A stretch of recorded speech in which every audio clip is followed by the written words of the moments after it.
And on the hot seat is José Ubiaga. Give him a hat. There you go. We need to challenge the audience. How long can you ride the Dakota Bull for?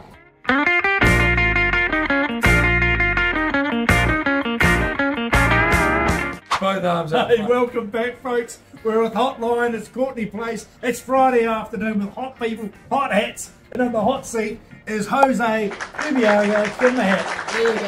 And with Sarah Jane Seddon, and I'm Sean Rush. So, José's a legendary hospitality entrepreneur, runs Dakota Bar, just lost Sugarwoods, which is across the road. Do you want to just talk to us a little bit about that as well? It must be like losing one of your favourites. A limb. Yeah, a limb. Yeah, well, I mean, it's been tough all year. It's been hard work trying to get the venue going. I've got another venue as well, just on the road, Rubik's, which is gone also because it was under the same company. But it's tough out there, you know, and unfortunately, I don't think it's looking, the outlook is not great as well. The Golden Mile stuff scares me too. Yeah, so that Golden Mile stuff is due to actually start pretty shortly, isn't it? Well, they're talking about October. Yeah, and that's starting at this end? Yeah, which the intersection isn't really the Golden Mile at all. The Golden Mile goes up Atlantic Quay and it's attached on. I mean, unfortunately, there's not much golden about Courtenay Place at the moment. Yeah. So, Sarah Jane. I was going to say, like, obviously everything that's happened and everything like that. How's like other bars going? Dakota, Residents, you all pumping up there? Well, thankfully Dakota and the Residents are going strong, so it just allows me to be able to focus on those two and build those up and make sure they're doing well and just get through this period over the next few months. Yeah, everyone wear those hats. So, you may know I used to be a Wellington City Councilor, and some people would popularly say it's all a bit the council's fault, but my pick is that there is some responsibility, but really we've got a bit of an economic downturn that's really hitting Wellington the hardest because of the staff cuts. Would that be right? That's part of it.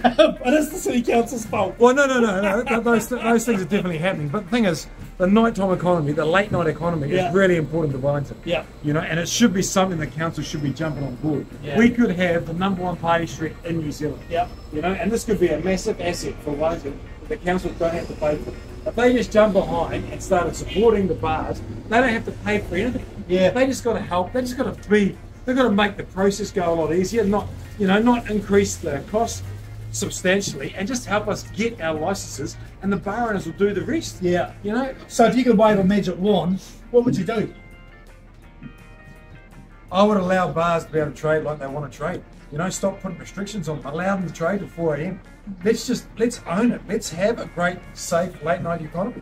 They should have a late night meal. I remember in the early 2000s, you had to be open. You could be open 12 hours, but you picked when those 12 hours started. Some bars were opening at 2 in the morning and picking up, people and so forth. I mean, what's the latest the bars are allowed to open till at the moment then? Well, at the moment it's 4 AM is the latest. Yeah. But the police are working hard to pick bars off one by one to chop them down at 2 AM, which is not right. The tactics they're using is quite underhanded, and it's not the way it should be done. Yeah. You know, at the end of the day, we've got 4 AM as the national average. Is that, you know, so we should be allowed to stay up until 4 AM.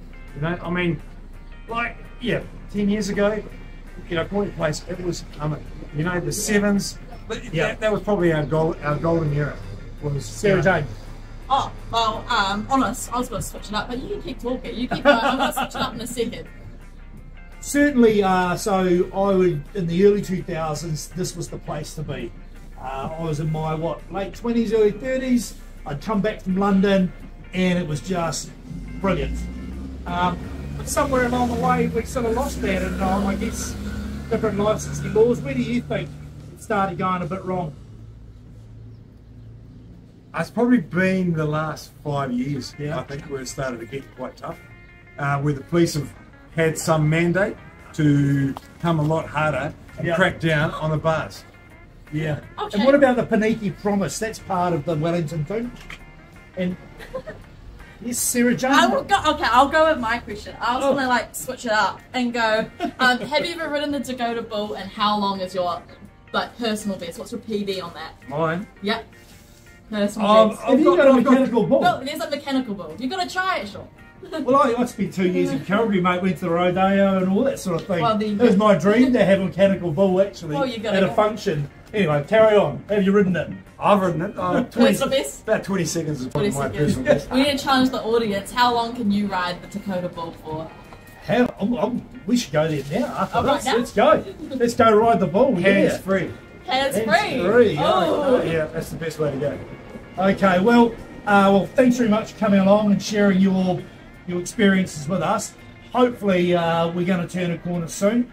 And what about security around here? I mean, I remember someone came to us at council and said, why don't we make this all into a walkable zone where you have to go through security to get in and out, but once you're in here, you know that everyone else has been vetted. Is that something that you could work with? I mean, that would be great. I don't know if that would be a feasible option because you'd need to have every entry point guarded. Yep. You know. Okay, quick question from the cameraman. That was obviously a very, very complicated question from a complicated barrister, oil and gas barrister. Quick question from the floor, from the cameraman. Where did you get that? Those shoes sort of make up those shoes and socks and jeans make up?